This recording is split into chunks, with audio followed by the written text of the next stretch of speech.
So hello guys, welcome back to a new video. So welcome to acoustic neuroma. Okay, acoustic neuroma, also known as vestibular schwannoma, neurolemoma, or eighth nerve tumor. Okay, acoustic neuroma constitutes of 80% of all cerebellopontine angle tumors and 10% of all brain tumors. Okay, 80% of all cerebellopontine angle tumors and 10% of all brain tumors. These are also known as vestibular schwannoma or neurolemoma or eighth nerve tumor. Okay, eighth nerve tumor means it involves eighth nerve, that is vestibulocochlear nerve. Neurolemoma means neurolema is involved. Vestibular schwannoma means Schwann cell proliferation. Okay. The name itself elaborate. Most common site is cerebellopontine angle. Cerebellopontine angle, 80% of all cerebellopontine angle. It is benign and encapsulated, extremely slow growing tumor of eighth nerve. Benign encapsulated, extremely slow growing tumor of the eighth nerve. Most commonly elongated spindle cells with rod shaped nuclei. Okay. It can be unilateral or bilateral. If bilateral, it is associated with neurofibromatosis. Okay, you will be knowing neurofibromatosis. Okay, you spell it correctly. Spelling is there, you buy it. Origin. Tumor arises from the Schwann cells of the vestibular division of eighth nerve. Tumor arises from the Schwann cells of vestibular division of eighth nerve. Eighth nerve consists of vestibular division and cochlear division. Okay, tumor arises from vestibular division within internal auditory canal. Appears in cerebellopontine angle and grow anteriorly affect the 5th and 7th cranial nerve and posteriorly affect the 9th, 10th, 11th and 12th cranial nerve. Okay. Classification of the tumor depending upon the size: small size less than 1.5, medium size 1.5 to 4, large size greater than 4. Less than 1.5, 1.5 to 4, greater than 4. As the tumor size grows, it involves more and more cranial nerves. Okay. This is a picture which is taken from a PL Dhingra textbook. Okay, so this is the inner aspect of the lateral end of the internal auditory canal with structure passing through the areas. Okay, this is internal auditory canal. This circular area is the internal auditory canal. Okay, in internal auditory canal, from above will come the Bill's bar and from laterally we will get the transverse crest. Okay, transverse crest. Seventh cranial nerve, that is 7th cranial nerve is which? Facial nerve passes from above and cochlear nerve passes from below. And from this side there is a superior vestibular nerve and downside will be inferior vestibular nerve.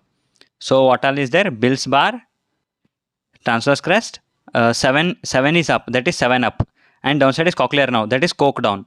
And this side will be superior vestibular nerve and inferior vestibular nerve. Okay. So let's draw it once more. This is the internal auditory canal, and from upside will be the Bill's bar, and from lateral transverse crest. Okay, and 7 up, that is 7th cranial nerve up, that is facial nerve, and coke down, that is cochlear division is downside. This side will be superior vestibular nerve and downside will be inferior vestibular nerve. So try to remember this. This will be very much helpful. Next is the growth of the tumor. Okay, here you can see. Sorry, let me show.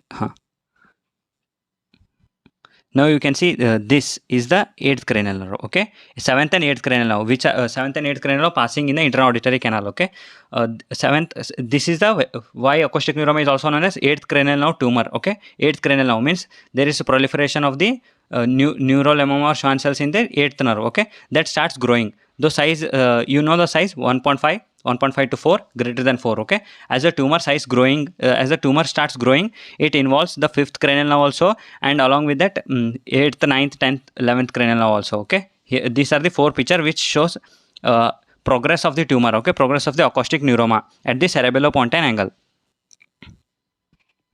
Firstly, it will be small, involving only 7th and 8th cranial nerve. Later, it involves the 5th cranial nerve. Later, it involves the cerebellopontine angle. Therefore, you will get cerebellar brainstem and brainstem involvement, cerebellar involvement. Okay, and at last, you will involve all the other cranial nerves also. Here downside it is written. Okay, it involves a 5th, 7th, 5th, 9th, 10th, 11th, and brainstem and cerebellum. Okay, you can understand. Now coming back to notes. Okay, clinical features. It is seen most commonly in 40 to 60 years of age group, that is most common in both males and females. Okay, and firstly it involves the cochlear symptoms. Okay, cochlear symptoms which causes hearing loss, that is sensorineural hearing loss along with tinnitus. Next is vestibular symptoms, involves vertigo, nausea and vomiting.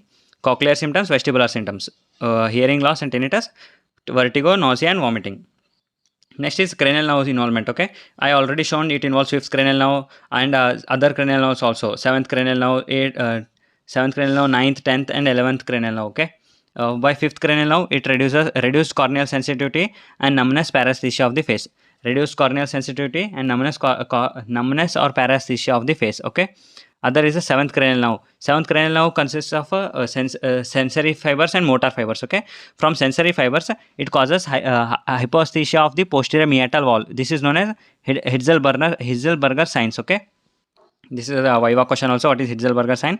Is hyposthesia of the posterior meatal wall and loss of taste from the anterior two-third, that is on electrogustometry, because lacrimal nerve is gone. Okay, and next is a decreased lacrimation, that is by Schimmer's test. What is Schimmer's test?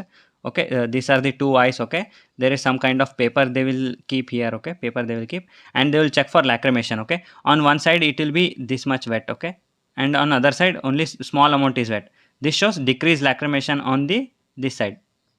Okay, this is Schimmer's test. There is decreased lacrimation in motor fibers, means there is delayed blink reflex. Other cranial nerves, that is ninth cranial nerve, it causes dysphagia. 10th cranial nerve, that is hoarseness of the voice. 11th cranial nerve, shoulder cannot move, and 12th cranial nerve, tongue movement. Okay, cranial nerves are, you already know cranial nerves. I hope I will tell: olfactory, optic, oculomotor, trochlear, trigeminal, abducens nerve, facial nerve, vestibulocochlear nerve, glossopharyngeal nerve, vagus nerve, spinal accessory nerve, hypoglossal nerve. Okay, here you can see. Ninth, that is glossopharyngeal nerve causes dysphagia. 10th, that is vagus nerve causes hoarseness of the voice. And 11th, spinal accessory nerve causes shoulder cannot move. That is trapezius and another one muscle. Next is 12th is tongue movement. That is hypoglossal nerve. All these are involved. Next, coming to 4, that is brainstem involvement.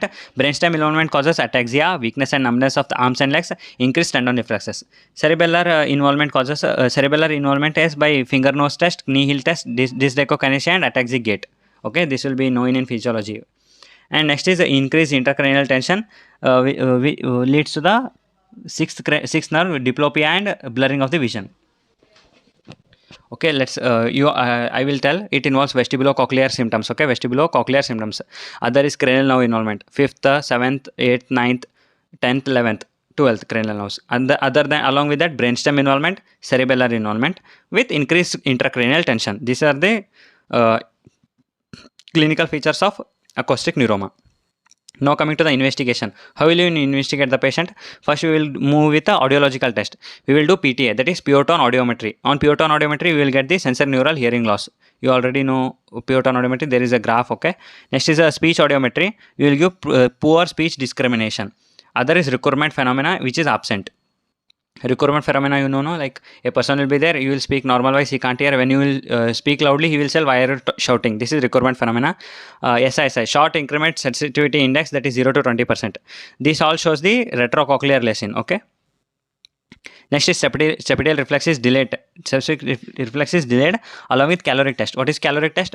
Let me explain. Caloric test means 37 degree plus or minus 7. Okay. Warm water and cold water. This, like, you remember, you will put warm water and cold water in the ear and you will check for the nystagmus. Okay, warm water is 30 degrees Celsius and cold water is 45 degrees Celsius. Okay, the normal body temperature is 37. You take 37 plus or minus 7 you will do. If you do plus, it will become warm water. If you do minus, it will become cold water. When you put warm water, the nystagmus will be same side. When we put cold water, the nystagmus will be opposite side. How to remember this? You can remember this by COWS. Okay, COWS. If you put cold water, the nystagmus will be opposite side. If you put warm water, the nystagmus will be same side. I hope you can remember by this. Okay, caloric test means putting water in the ear and checking for nystagmus. Other is the neurological test, that is cranial nerves, cerebellar function and brainstem signs.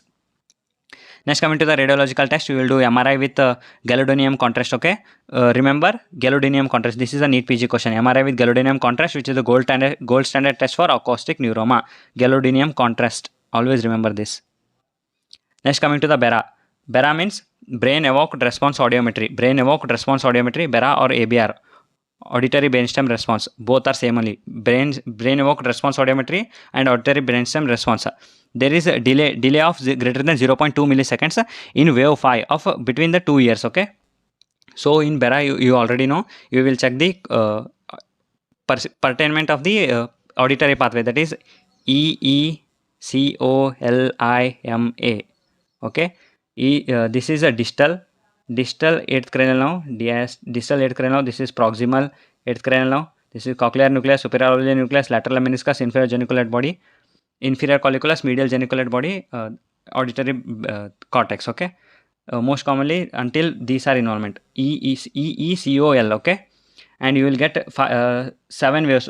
7 waves you will get, but 1, 3 and 5 are most stable. Okay. We will use these things, and the distance between 1 and 3 and 3 and 5 is always same. Okay. 2 total will be 4. I will explain in BERA. Okay. I will make separate video. Differential diagnosis is Meniere's disease. Meniere's disease is also already know, endolymphatic hydrops, and this is a cerebellopontine angle tumor, which can be meningioma, primary cholesteatoma, or arachidonal cyst. Okay. Other is by surgery. Surgery is the treatment of stenosis. Okay, surgical removal of the tumor. How can we remove the surgery? What is our approach? It can be middle cranial fossa approach, translabyrinthine approach, suboccipital approach, or combined approach. Okay. Surgery, middle cranial fossa approach, translabyrinthine approach, suboccipital approach, and combined approach. Now coming to the radiotherapy. Radiotherapy is used in those patients where you cannot do surgery, and or those who are not wanted to go under surgery, or where surgery is contraindicated. There they will do radiotherapy, that is by X knife and gamma knife surgery. Okay, that's it guys. This was acoustic neuroma. I hope you have understood and grasped the concept. Okay, I have tried my best. Please like, share and subscribe. This is Akash GZ signing off. Jai Hind, Jai Bharat. Notes credit goes to MedTech 29. Okay, check out that YouTube channel also. Thank you.